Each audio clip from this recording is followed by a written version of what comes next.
Schools closed. Storm Team 10 meteorologist David Seipel wanted to show you some weather experiments that you can do right at home.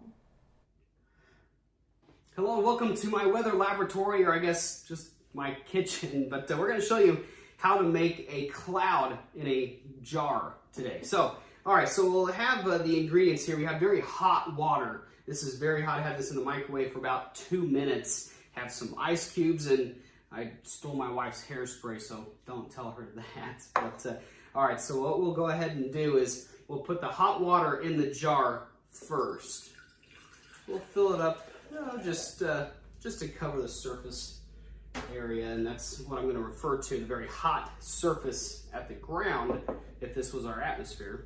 And then we'll go ahead and put some hairspray. This actually acts as dust in the atmosphere. Now, we always have dust in the atmosphere, or just a little particulate matter, just little dust particles as well. So what we'll do, we'll spray just a couple sprays in there, and we'll quickly cover it up. You just need the lid. That's all you need there. And then we'll also add a few ice cubes. Now, what are the ice cubes for?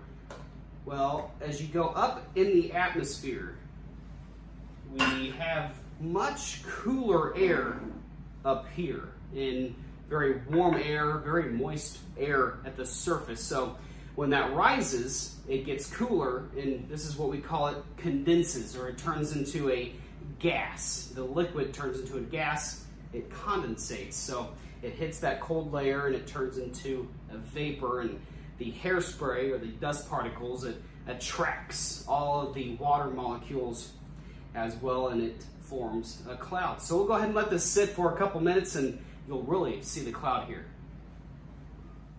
Okay, we've let this sit for a couple minutes, and as you can see, it's turned a little bit of a milky color. Well, that's the cloud inside.